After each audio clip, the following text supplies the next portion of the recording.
کسی خاتون نے ہمت کی، خالہ یہ کہاں لے کے جا رہی؟ خالہ نے کہا میں غسل دینے نہیں آئی تھی، یہ تو میرا حق بنتا ہے۔ اب بندہ جائے تو کہاں جائے؟ وہ آج تک رو رہا ہے بیچارہ، جس کی بیوی کا سامان تھا وہ آج تک میرے پاس آیا بھی وہی ہے کہ میرا بتائیں کیا قصور ہے۔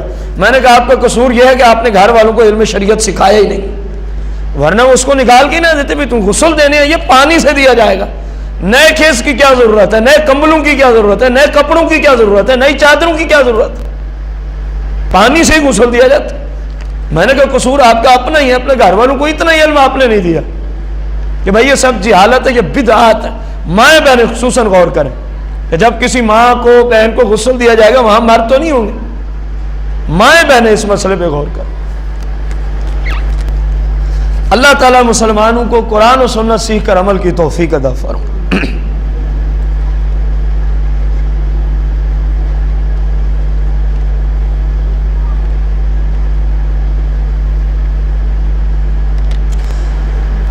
کسی سائل نے پوچھا ہے کہ جب بیان ہو رہا ہو ایک ہی ادارے میں، ایک طرف قرآن و سنت کا کیا ہو رہا ہے بیان، اور دوسری طرف اسی مجلس میں کوئی بندہ نفل نماز شروع کر دے تو کیا حکم ہے؟ جب قرآن و حدیث کے بیان کی آپ کے کانوں تک کیا پہنچ رہی ہو، آپ کو اس وقت ذکر اذکار کرنے کی، نوافل نماز پڑھنے کی اسلام میں اجازت نہیں ہے۔ اسلام میں اجازت ہے۔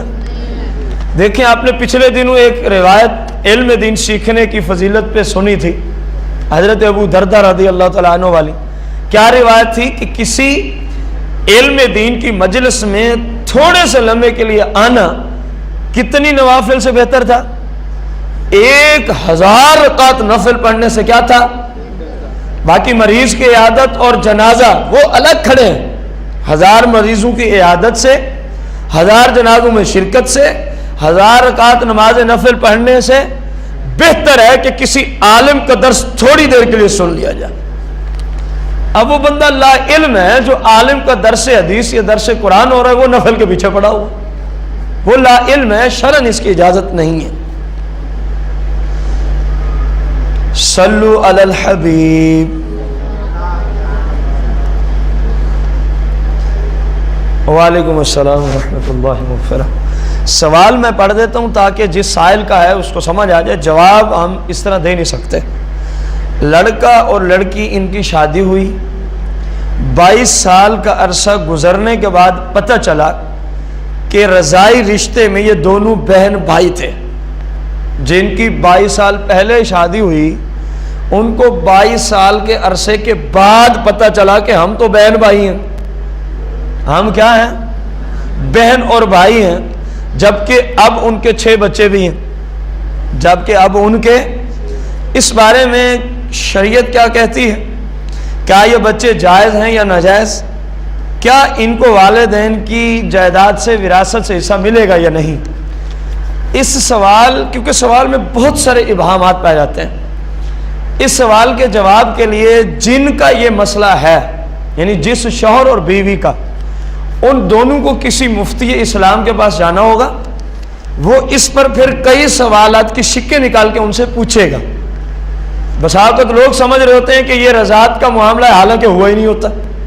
حالانکہ رضاعت کا معاملہ، مثال کے طور پر اگر ان دونوں میں سے کسی نے دونوں نے ایک ہی عورت کا دودھ پیا ہو، لیکن ممکن ہے ان دونوں میں سے کسی ایک نے اس وقت دودھ پیا ہو جب اس کی عمر 2.5 سال سے اوپر چلی گئی، جب اس کی عمر کتنی ہو، 30 ماہ سے آگے ہو، تو حرمت رضاعت ثابت ہی نہیں ہو سکے گی احناف کے ہاں۔ تو لہذا ضروری ہے یہ دونوں کسی اہل سنت کے مفتی کے پاس جائیں، جس علاقے میں بھی یہ رہتے ہیں، وہ ان سے جو سوالات کرے گا اس کے بعد ہی وہ ان کو جواب دے سکے گا کہ یہ کیا ہوا ہے اور کس طرح ہوا ہے، وراثت بنے گی یا نہیں بنے گی۔ ایسے ہم کچھ نہیں کہہ سکتے کیونکہ اس کے اندر بہت ساری باتیں پوچھنے کے متعلقہ باقی ہیں، اور یہ اصول ہے جب تک سوال کی ہر شخص آپ تک نہیں پہنچ جاتی آپ کو شرعاً جواب دینے کی اجازت، پہلے سوال میں جتنی ضروری شکیں وہ آپ تک پہنچنی چاہیے۔ اللہ تعالیٰ ان دونوں کے حال پہ خصوصی رحم و کرم نازل فرمائے۔ اللہ تعالیٰ ہم سب کی بھی بخشش و مغفرت فرمائے۔ صلو علی الحبیب صلی اللہ تعالی علی محمد صلی اللہ علیہ وسلم.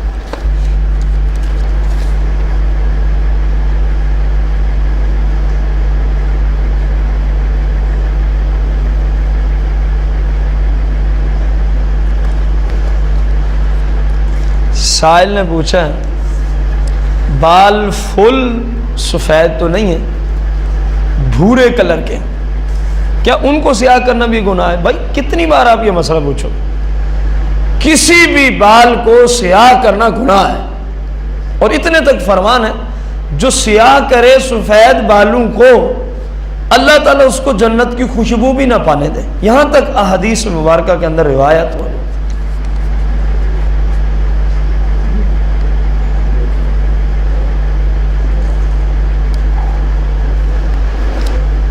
کہہ رہے ہیں جو تربیتی کورس کا پیپر ہوگا اس میں کہاں کہاں سے سوال بنے گا، جو کچھ اس مائک سے آپ تک پہنچتا ہے اس سب میں سے سوال بنے گا، جو کچھ اس مائک کے ذریعے آپ تک پہنچ رہا ہے، خواہ وہ درس قرآن ہو، درس حدیث ہو، خواہ وہ سوالات کے جوابات کی نشست ہو، خواہ وہ کوئی فقہی مسائل پر ہوں، تمام جو کچھ ہم نے عرض کیا ہوگا اس مائک کے ذریعے، ضروری نہیں کہ میں نے، اس مائک کے ذریعے جو کچھ پہنچا ہوگا اسی میں سے سوال بنے گا، آپ کا پیپر جو بن کے آئے گا.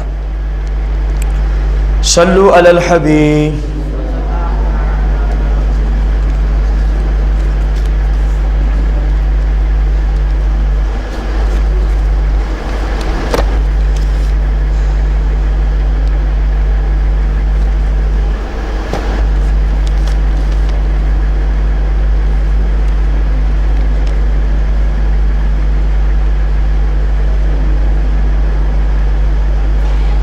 صلو علی الحبیب صلی اللہ علیہ وسلم.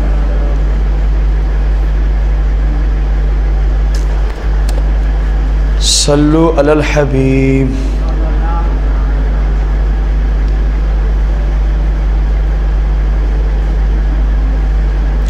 بہت سارے لوگ کہتے ہیں شب برات کی رات ہر گھر کے جتنے رشتہ دار مر چکے ہوں وہ اپنے اپنے گھروں کو اور ان کی روحیں لوٹتی ہیں، اور جو جو شب برات کو ختم دلائے مولانا صاحب کو بلائے اس کو کھانے کھلائے تو ان کی تو گئی جان چھوٹ، اور جنہوں نے نہ دیا ختم اس کی خیر نہیں.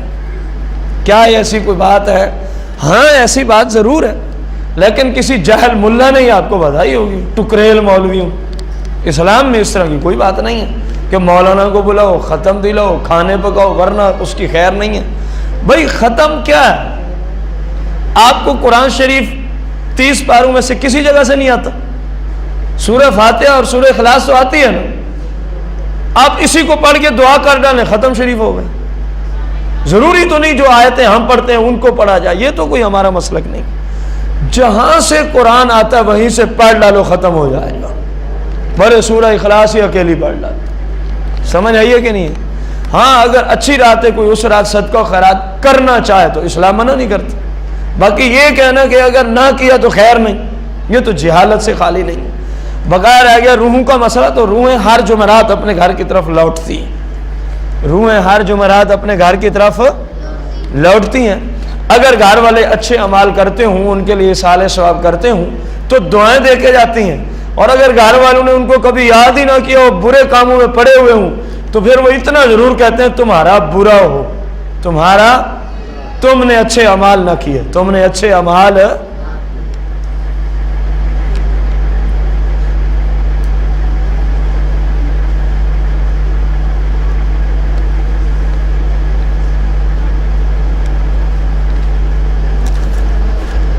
سورہ ملک پڑھیں، دھاگے پہ گرے لگائیں، 21 دن پڑھیں، 21 گرے لگائیں، پھر جب کوئی مر جائے اس کے گلے میں ڈال دیں، وہ عذاب قبر سے محفوظ ہو جائے گا.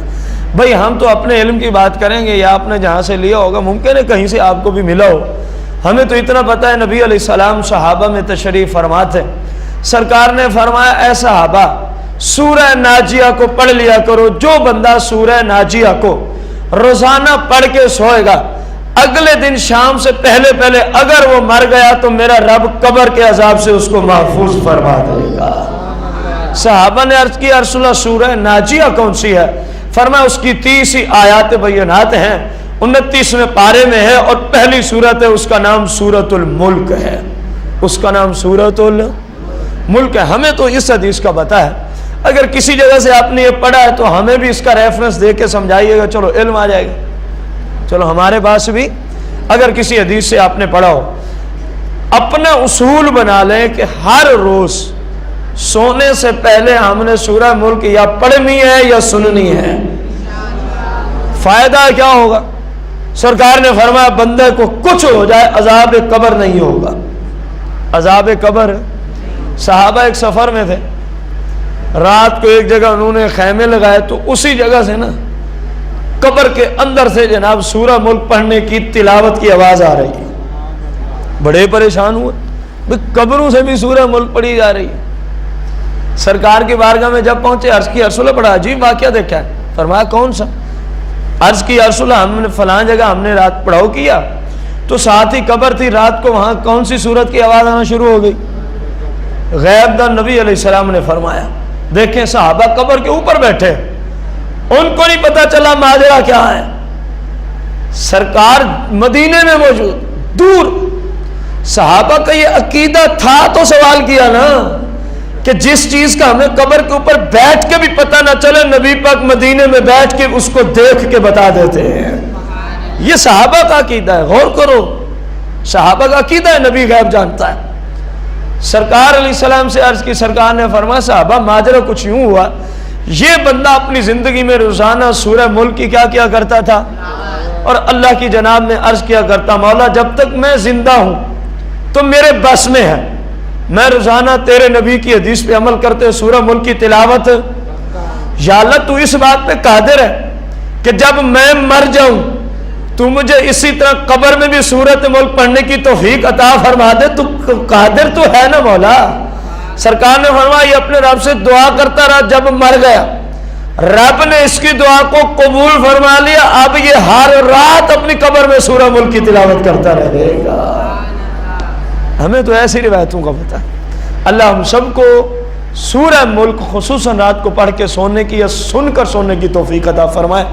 اور یاد رہے سرکار مدینہ علیہ السلام کا معمول تھا، آپ رات کو سورہ ملک شریف روزانہ، اور بھی کافی صورتوں کا معمول ہے، سورہ ملک شریف کو روزانہ پڑھ کے آپ سویا کرتے تھے سرکار علیہ الصلوۃ والتسلیم۔ اور اس کی بہترین سی صورت پتہ ہے کون سی ہے؟ ہمارے زمانے میں ہر گھر میں کمپیوٹر موجود ہے، ہر گھر کے اندر میرے خیال میں کوئی نہ کوئی موبائل بھی موجود ہے۔